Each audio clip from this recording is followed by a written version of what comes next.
എല്ലാവർക്കും നമസ്കാരം. ഇന്ന് ഞാൻ സംസാരിക്കാൻ പോകുന്നത് the art of thinking clearly എന്ന് പറഞ്ഞൊരു ബുക്കിൽ പറഞ്ഞിരിക്കുന്ന കുറച്ച് കോഗ്നിറ്റീവ് ബയാസുകളെ പറ്റിയാണ്. കോഗ്നിറ്റീവ് ബയാസുകൾ എന്ന് പറഞ്ഞു കഴിഞ്ഞാൽ ഇപ്പോൾ നമ്മുടെ തിങ്കിങ് എറേഴ്സ്, നമ്മൾ എത്രയൊക്കെ പ്രോഗ്രസീവാണ്, നമ്മൾ എത്രയൊക്കെ ബുദ്ധിമാന്മാരാണ് എന്നൊക്കെ പറഞ്ഞാലും നമ്മുടെ എല്ലാം ഈ മനുഷ്യ മനസ്സിൻ്റെ ഉള്ളിൽ കുറച്ച് തിങ്കിങ് എറേഴ്സ് ഉണ്ട്. കുറച്ച് നമ്മൾ ചിന്തിക്കുന്ന രീതിയിലൊക്കെ ചില തെറ്റുകൾ ഉണ്ടാവാറുണ്ട്. അത് എന്തൊക്കെയാണെന്ന് മനസ്സിലാക്കി കഴിഞ്ഞാൽ നമുക്ക് കുറച്ചുകൂടി നന്നാവാൻ കഴിയും, നമുക്ക് കുറച്ചുകൂടി ബുദ്ധിമാന്മാരാവാൻ കഴിയും. അപ്പോൾ അതെന്തൊക്കെയാണെന്ന് ഈ ബുക്കിലൊരു 99 ഫാലസികളെ പറ്റി പറയുന്നുണ്ട് മനുഷ്യൻ്റെ. അതിലെനിക്ക് വളരെയധികം റിലേറ്റ് ചെയ്യാൻ പറ്റിയ, നമ്മൾ ചെയ്യുന്നുണ്ട്, എനിക്കുണ്ട് ഇങ്ങനെയുള്ള പ്രശ്നങ്ങൾ എന്ന് തോന്നിയ, എനിക്ക് വളരെയധികം റിലേറ്റ് ചെയ്യാൻ പറ്റിയ ഒരു 5 കാര്യങ്ങളെ പറ്റിയാണ് ഞാൻ ഇതിൽ പറയാൻ പോകുന്നത്. അതിൽ ഒന്നാമത്തെ കാര്യമാണ് സങ്ക് കോസ്റ്റ് ഫാലസി എന്ന് പറഞ്ഞു കഴിഞ്ഞാൽ, ഇപ്പോൾ നമ്മൾ സാധാരണ എപ്പോഴും ചെയ്യുന്ന ഒരു കാര്യമാണ്. നമ്മളൊരു സിനിമയ്ക്ക് ടിക്കറ്റ് എടുത്തു, എന്നിട്ട് സിനിമയ്ക്ക് കയറി കഴിഞ്ഞപ്പോൾ നമുക്ക് കുറച്ച് നേരം കണ്ടപ്പോൾ, അരമണിക്കൂർ കണ്ടപ്പോൾ തന്നെ മനസ്സിലായി വളരെ ബോറിങ് സിനിമയാണ്, ഒട്ടും നന്നല്ല എന്ന് നമുക്ക് മനസ്സിലായി. പക്ഷെ എന്നാലും ഇത്രയും പൈസ കൊടുത്ത് ടിക്കറ്റ് എടുത്തതല്ലേ എന്ന് കരുതിയിട്ട് നമ്മൾ ആ സിനിമ കഴിയും വരെ എങ്ങനെയും 2.5 മണിക്കൂർ അവിടെ ഇരിക്കും, സിനിമ കഴിയുന്നത് വരെ. അപ്പോൾ ഇതൊരു ശരിക്കും പറഞ്ഞു കഴിഞ്ഞാൽ നമ്മൾ റാഷണലായി ചിന്തിക്കുകയാണെങ്കിൽ എങ്ങനെയാണ്, നമ്മുടെ പൈസയോ പോയി, ഇനി നമ്മുടെ വിലപ്പെട്ട സമയം കൂടി ഇഷ്ടമില്ലാത്ത കാര്യം കണ്ടുകൊണ്ട് ചിലവഴിക്കേണ്ട ആവശ്യമില്ല.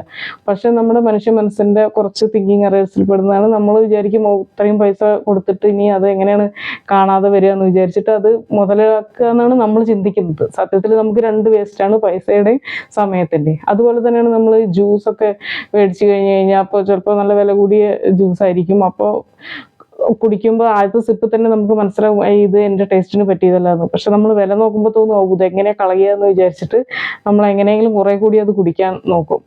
അപ്പോൾ അതൊക്കെ ശരിക്കും പറഞ്ഞാൽ നമുക്ക് ഇഷ്ടമില്ലാത്ത കാര്യം നമ്മൾ ചെയ്യുകയാണ്. നമ്മുടെ വിചാരം നമ്മൾ പൈസ പോയത്, ആ പൈസ എങ്ങനെ മുതലാക്കുക, നമ്മൾ കഴിച്ചിട്ട് മുതലാക്കുക എന്നൊക്കെ ഉള്ള അങ്ങനെയുള്ള കുറേ തിങ്കിങ് എറേഴ്സ് മനുഷ്യ മനസ്സിൻ്റെ ഉള്ളിലുണ്ട് എന്നാണ് പറയുന്നത്. ഇത് ഞാനും എപ്പോഴും ചെയ്യുന്ന ഒരു കാര്യമാണ് ഈ സങ്ക് കോസ്റ്റ് ഫാലസി എന്നുള്ളത്. ഞാൻ ഭക്ഷണം കഴിക്കാനൊക്കെ നല്ല വിശപ്പോട് കൂടി ഭക്ഷണം വിളമ്പുമ്പോൾ ചിലപ്പോൾ കുറച്ച് അധികമായി പോയിട്ടുണ്ടാവും.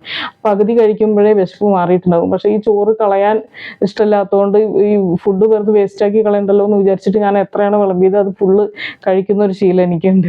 അപ്പോൾ അത് നമ്മൾ അമിത ഭക്ഷണം കഴിക്കുന്നത് നമ്മുടെ ഹെൽത്തിന് നന്നല്ല എന്നൊക്കെ നമുക്കറിയാം.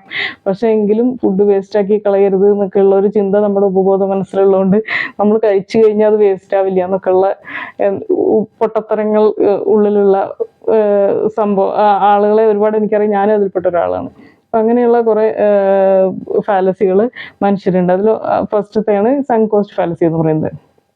പിന്നെ എനിക്കിതിൽ വളരെ റിലേറ്റ് ചെയ്യാൻ പറ്റിയൊരു കാര്യമാണ് പാരഡോക്സ് ഓഫ് ചോയ്സ് എന്ന് പറയുന്നത്. എന്ന് വെച്ച് കഴിഞ്ഞാൽ ഒരുപാട് ഇപ്പോൾ സെയിൽസിലും അഡ്വർടൈസ്മെൻറ്റിലൊക്കെ ഉള്ള സംഭവങ്ങളാണ്. ഇപ്പോൾ നമുക്ക് ഒരു കാര്യത്തിൽ ഒരുപാട് ചോയ്സ് ഉണ്ടെങ്കിൽ നമുക്ക് ഏതാണ് സെലക്ട് ചെയ്യേണ്ടത്, ഒരു ഡിസിഷൻ മേക്കിംഗ് പ്രോബ്ലം നമുക്ക് അനുഭവപ്പെടും. ഇതിൽ ഏത് എടുക്കണം എന്നുള്ള ഒരു ചിന്ത കാരണം നമ്മൾ ഒന്നും എടുക്കാതെ തിരിച്ചു വരാനുള്ള സാധ്യത കൂടുതലാണ്. അപ്പോൾ ഇതിന് കുറച്ച് ആളുകൾ ഒരു എക്സ്പെരിമെൻ്റ് ഒക്കെ നടത്തിയിട്ടുണ്ടായിരുന്നു. ഇപ്പോൾ അവർ 24 ടൈപ്പ് ജെല്ലീസ് വെച്ചിട്ടുണ്ടായിരുന്നു, അത് വിവിധ ഫ്ലേവറിലുള്ളത്. അപ്പോൾ അത് സെയിൽസിന് വെച്ചപ്പോൾ ആളുകളെല്ലാം ടേസ്റ്റ് ചെയ്ത് നോക്കിയിട്ട് അവർക്ക് ഏതാ എടുക്കേണ്ടത് എന്നുള്ള ഡിസിഷൻ എടുക്കാൻ പറ്റാത്തതുകൊണ്ട് ഒന്നും എടുക്കാതെ തിരിച്ചു പോയി കുറേ പേര്. പിറ്റേ ദിവസം അവർ വെറും 6 ടൈപ്പ് ഫ്ലേവറുള്ള ജെല്ലീസ് മാത്രം വെച്ചു. അപ്പം അന്ന് സെയിൽസ് അവർക്ക് കൂടുതലായിരുന്നു. കാരണം നമ്മുടെ ബ്രെയിനിന് ഈ പ്രശ്നമുണ്ട്, ഡിസിഷൻ മേക്കിംഗ്, ഒരുപാട് ചോയ്സ് ഒക്കെ ഉണ്ടെങ്കിൽ. നമ്മൾ ഡ്രസ്സ് എടുക്കാൻ പോവുകയാണെങ്കിലും ഒരുപാട് നല്ല നല്ല ചോയ്സുകൾ ഒരുപാടുണ്ടെങ്കിൽ നമുക്കതൊന്ന് ഇതെടുക്കണോ അതെടുക്കണോ എന്നുള്ള ഏതേതാ എടുക്കേണ്ടതെന്ന് അറിയാതെ ഒരുപാട് ടെൻഷൻ വരും. പക്ഷെ വളരെ കുറച്ച് ഓപ്ഷൻസ് ഉള്ളൂ വെച്ചാൽ നമ്മൾ പെട്ടെന്ന് തന്നെ ഏതെങ്കിലും സെലക്ട് ചെയ്തിട്ട് വരാനുള്ള സാധ്യത കൂടുതലാണ്. പിന്നെ മനുഷ്യ മനസ്സിൻ്റെ വേറൊരു ഫാലസിയെ പറ്റി ഇതിൽ പറയുന്നതാണ്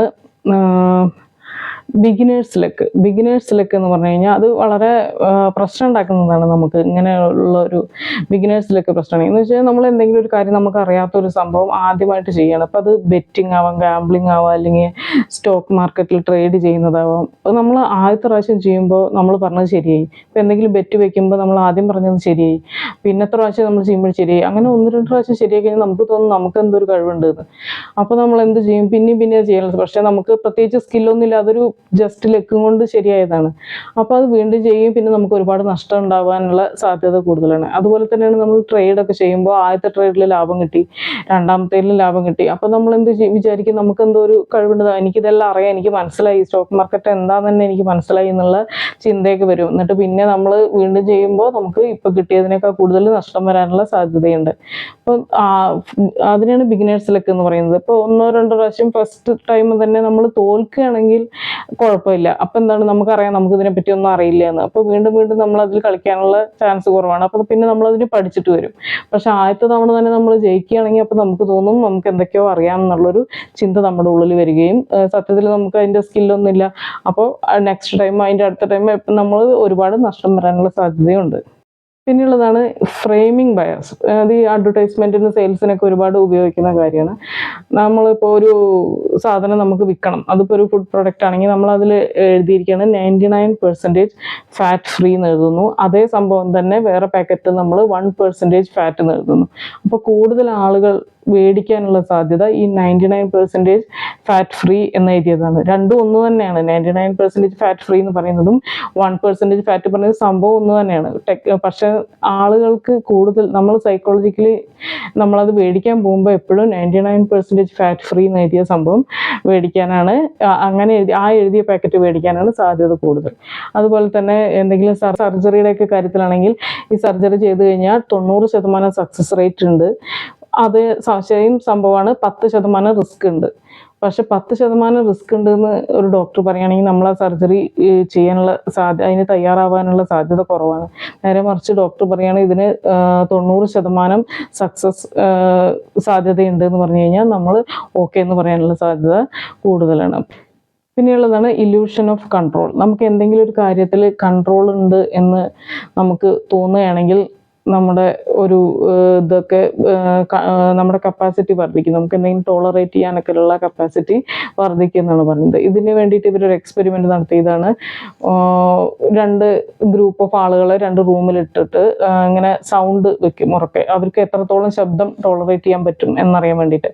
അപ്പോൾ ഒരു റൂമിൽ മാത്രം ഒരു പാനിക് ബട്ടൺ വെച്ചിട്ടുണ്ടായിരുന്നു. അപ്പോൾ നിങ്ങൾക്ക് ശബ്ദം ടോളറേറ്റ് ഒരുപാട് സഹിക്കാൻ പറ്റുന്നില്ലെങ്കിൽ അതിൽ അമർത്താം എന്നുള്ള ഒരിത്. അപ്പോൾ അവരുടെ മനസ്സിൽ തോന്നി. അപ്പോൾ തോന്നുമല്ലോ നമുക്കൊരു കൺട്രോൾ ഉണ്ട്, അപ്പോൾ ഈ പാനിക് ബട്ടൺ അമർത്താൻ എന്തെങ്കിലും പ്രശ്നം വന്നാന്നുള്ളൊരു ചിന്തയുണ്ട്. അപ്പോൾ ഇങ്ങനെ 2 റൂമിലായിട്ട് സൗണ്ട് വെച്ചപ്പോൾ പിറ്റേ ദിവസം അവർ എൻ്റെ ഡാറ്റ അനലൈസ് ചെയ്തപ്പോൾ കണ്ടത് ഏറ്റവും കൂടുതൽ ശബ്ദം ടോളറേറ്റ് ചെയ്തത് ഈ പാനിക് ബട്ടൺ വെച്ചിരുന്ന റൂമിലെ ആളുകളാണ്. കാരണം അവരുടെ മനസ്സിലുണ്ട് കുറച്ച് ശബ്ദം കൂടിയാലും എത്ര കൂടിയാലും നമുക്ക് കുഴപ്പമില്ല, നമുക്കിതിനെ കൺട്രോൾ ചെയ്യാൻ പറ്റും എന്നുള്ളൊരു ചിന്ത അവരുടെ ഉള്ളിലുണ്ടായിരുന്നു. എന്നാൽ മറ്റേ ആളുകൾക്ക് അതില്ലേനി. അപ്പോൾ അവർ കുറച്ച് ശബ്ദം വരുമ്പോഴേക്കും അവർ പെട്ടെന്ന് നിർത്താൻ പറയുന്ന ഒരവസ്ഥ, റൂമിൽ നിന്ന് പുറത്തു പോകുന്ന ഒരവസ്ഥയുണ്ടായി. അപ്പോൾ ശരിക്കും പറഞ്ഞാൽ ആ പാനിക് ബട്ടൺ വർക്ക് ചെയ്യുന്നതൊന്നും ആയിരുന്നില്ല, അത് കണക്ട് ചെയ്തിട്ടൊന്നും ഉണ്ടായിരുന്നില്ല. പക്ഷെ നമ്മളത് കാണുമ്പോൾ നമുക്ക് തോന്നുകയാണ് നമുക്കതിൽ കൺട്രോൾ ഉണ്ട്.